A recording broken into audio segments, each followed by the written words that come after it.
जय Sai Ram everyone, welcome to बंदे हैं हम साईं के। Happy Thursday. आई होप आप सब बहुत अच्छे होंगे। बाबा के आशीर्वाद से आज सब ने बाबा जी का पूजा करा होगा, नहीं भी तो बाबा को स्मरण करा होगा, कुछ ना कुछ तो सब ने किया होगा।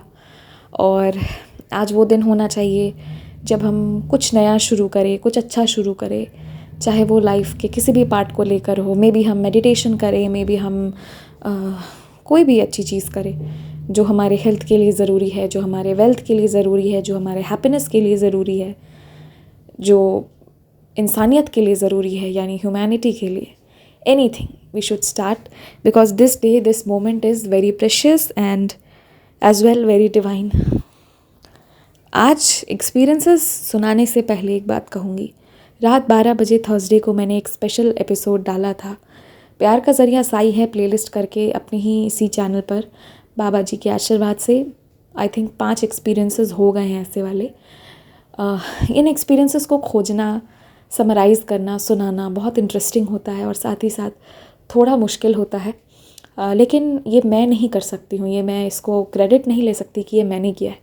ये बाबा ने किया है, आप लोगों के लिए किया है और मेरे लिए किया है। सिर्फ आप लोग नहीं सीखते हैं, मैं भी सीखती हूँ। कभी कभी ना मैं जब कल रिकॉर्ड करी थी, सोच के ना मुझे ही रोना आ गया था, गूस बम्स आ गए थे कि बाबा तुम ऐसा करते हो। तो फिर मैंने रिकॉर्डिंग ऑफ करा, पॉज करा, then when I came back normal, फिर मैंने आगे कंटिन्यू करा।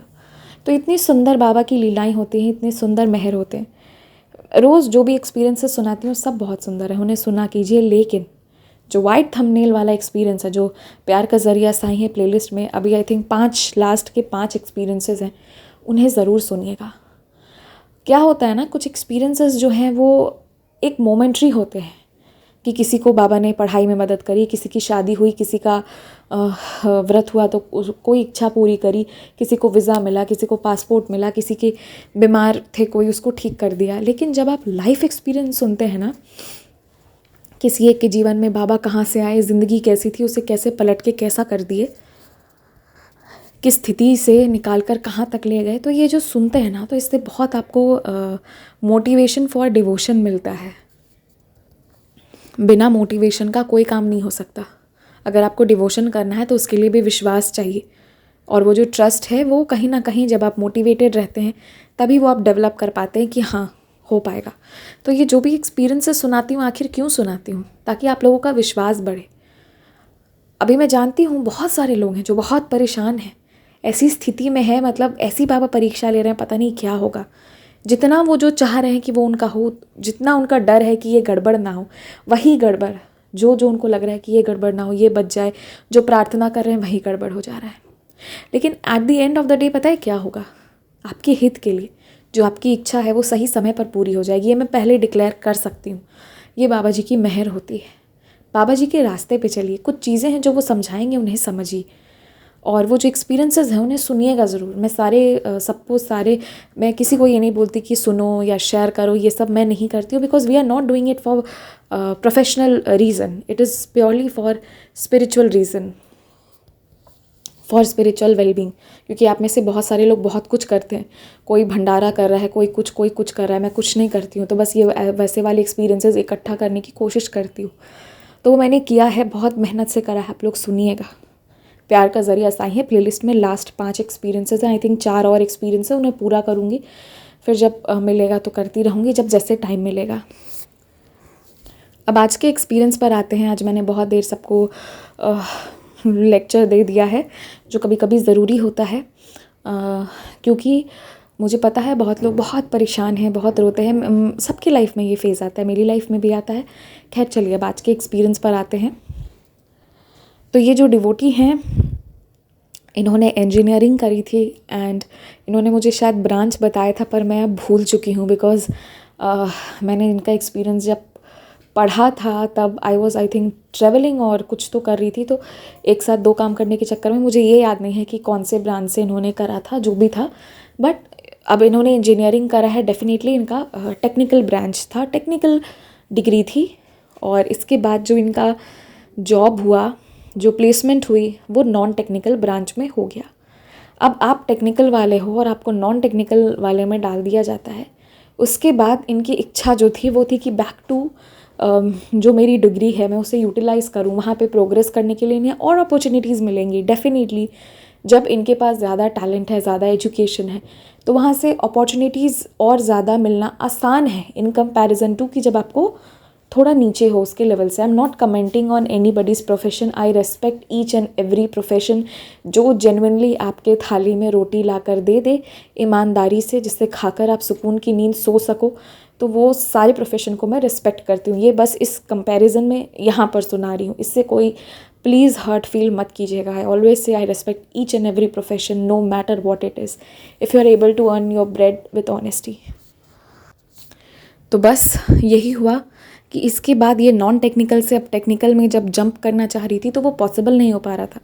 जॉब अपॉर्चुनिटीज़ बहुत सारी आ रही थी, बट प्रॉब्लम ये था कि अब ये क्योंकि नॉन टेक्निकल ब्रांच में काम करके इनका एक्सपीरियंस वहाँ हो चुका था, तो टेक्निकल वाले इधर एक्सपीरियंस खोजते, बट उनका वहाँ ज़ीरो एक्सपीरियंस होने के कारण कोई इन्हें जॉब दे नहीं रहा था।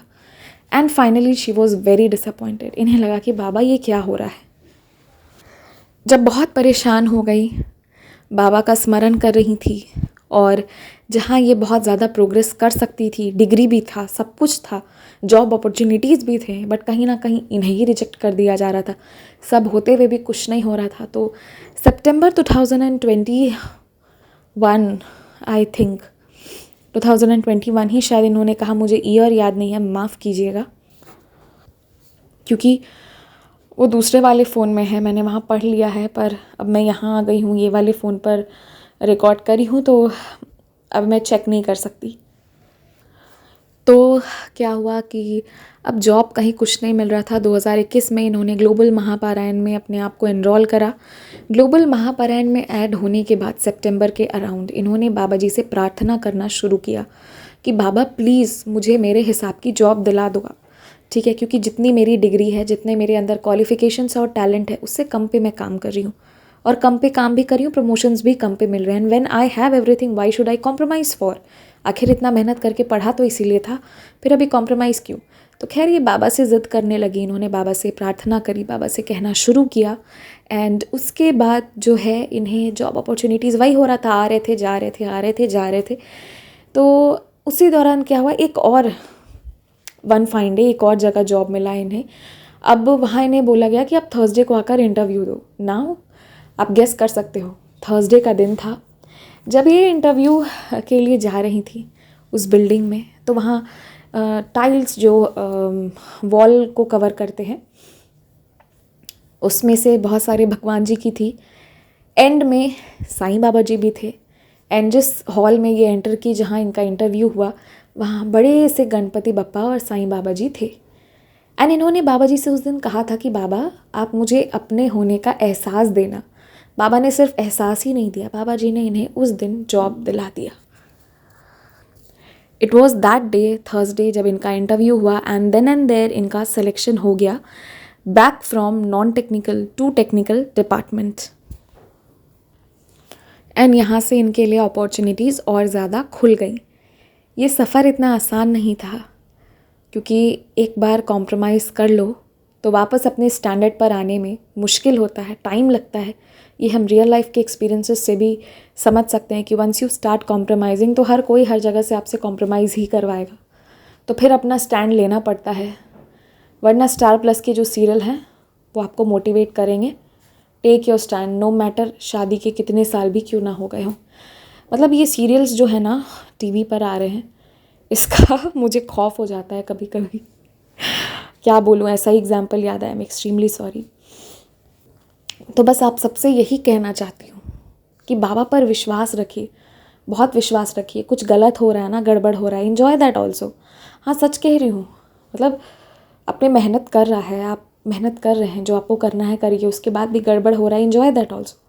पाँव में दर्द हो रहा है, फिर भी आप मेहनत से काम कर रहे हो। एक पाँव ज़मीन पे नहीं भी रखा रहा है, फिर भी दूसरे पाँव के सहारे चल रहे हो। Pain is there, but at the same time बहुत सारा काम है, वो भी आप कर रहे हो। फिर पाँव पे ध्यान आ रहा है, फिर वो कर रहे हो, या जो भी चल रहा है इन्जॉय कीजिए, उस पेन को भी इन्जॉय कीजिए। चलो साईं तुम भी यहाँ पर हो। मतलब एक नशा होना चाहिए, that craziness to live, that craziness for Baba's bhakti, for that बाबाज love. बस ये होना चाहिए, मतलब जो गड़बड़ हो रहा है ना उसमें भी खुश रहिए। मतलब बाबा ही बोले कि ये क्या इंसान है, इसे फ़र्क ही नहीं पड़ता, कुछ भी दे दो ये मेरी ही भक्ति करेगा। तो लास्ट में बाबा भी बोले कि भाई सच में इसका विश्वास हिलता डुलता कुछ नहीं है, हर हाल में साईं साईं करता है, हर हाल में मस्त रहता है, मेरे भरोसे बैठा रहता है। मतलब बाबा के भरोसे मस्त रहिए। हाँ, अपना काम करिए, उसके बाद बाबा के भरोसे रहिए, फिर वो जो आपको ला के देंगे ना सबसे सॉलिड होगा। जब देर होने लगता है, जब मन की इच्छाएं पूरी नहीं होती ना, तो ये सारी बातें बहुत वाहियात, बहुत बेकार लगती हैं। ऐसा मेरे साथ भी होता है कई बार। कभी कभी जब मेरा खुद का ही समय बुरा चल रहा होता है, मैं ही ये एक्सपीरियंसेस सुन रही होती हूँ, तो मुझे ही लगता है कि क्या बेकार लेक्चर्स मैं देती हूँ। फिर जब सब अच्छा अच्छा होता है ना, तो लगता है अरे वाह बहुत अच्छी अच्छी बातें करी है। तो ये सबके साथ होता है, मेरे साथ भी, आपके साथ भी। बट विद टाइम बाबा इस टीचिंग की अच्छी चीज़ें भी होंगी, कभी परीक्षाएं भी ली जाएंगी, और मतलब बाबा से जब आप बहुत प्यार करोगे, बहुत विश्वास करोगे ना, तो एवरी टाइम वो आपको जो अपना एक्सपीरियंस देंगे उसका स्टैंडर्ड भी बढ़ते जाएगा। सच में पहले मतलब धोखेबाज, चोर डकैत ऐसे वाले लोगों से मिलवाने के बाद बाबा भूत पिचास तक भी ले जाते हैं। ऐसा भी रिसेंट मेरे साथ भी हुई है, कुछ चीज़ें हुई हैं which is not good to share on this platform. पर बाबा की कृपा से ही मैंने वो सब देखा, और बाबा की कृपा से ही वहाँ से निकल भी रही हूँ। सब कुछ बाबा करते हैं, एंड कुछ बहुत अच्छे के लिए ही बाबा करते हैं। अभी क्या हुआ ना, मैंने, अच्छा छोड़िए ये कहने, यहाँ नहीं कभी और बताऊँगी। ये भी अनुभव बहुत सारे हैं। मतलब वही कहना चाहती हूँ कि जब कोई गलत इंसान आता है, या कोई गलत चीज़ें आती हैं, या कोई गलत इंटेंशन से आता है, ऐसा धक्का मार के बाबा निकालते हैं ना, फॉर अ मोमेंट आपको बाबा पर ही गुस्सा आएगा, बट नेक्स्ट मोमेंट वो बताएंगे कि सुन, मेरे ऊपर गुस्सा मत कर, तेरे लिए यही अच्छा था इसलिए मैंने ये किया। तो बस यही कहना है, बाबा से प्यार कीजिए, बहुत सारा प्यार कीजिए। महापारायण में जुड़े हैं तो अच्छे से प्यार से महापारायण कीजिए। और मतलब इतना सारा प्रॉब्लम है, इतना टेंशन लेते हैं, क्या मिला टेंशन लेकर? कुछ नहीं मिला ना, इसलिए टेंशन मत लीजिए। अभी बाबा जी ने जिन लोगों की सैलरीज रोक दी है ना, बाबा जी से कहिए कि ऐसा है बाबा, कोई बात नहीं, सैलरी नहीं मिल रहा, कोई बात नहीं, मैं चेक रख रही हूँ, सामने पेन रख रही हूँ, साइन करना, जिसको जिसको पेमेंट देना है आप दे देना। आप ना बाबा को कह के मस्त हो जाइए, कंबल ओढ़िए, सो जाइए, अगले दिन ऑफिस जाइए आइए, जो करना है करिए, म्यूज़िक सुनना है सुनिए, मस्त रहिए, उनको करने दीजिए, जो बाबा करना चाह रहे हैं वो करने दीजिए। इतना सीरियस नहीं होना है। बाबा अपने जो है ना वो बहुत अच्छे हैं, उन्होंने पूरा फ्रीडम दे रखा है, जिसको जो करना है, जैसे करना है वैसे करो, जैसे भक्ति करना है वैसे करो। ज़्यादा कुछ रिचुअल्स नहीं है, रिचुअल यही है, श्रद्धा सबूरी होना चाहिए।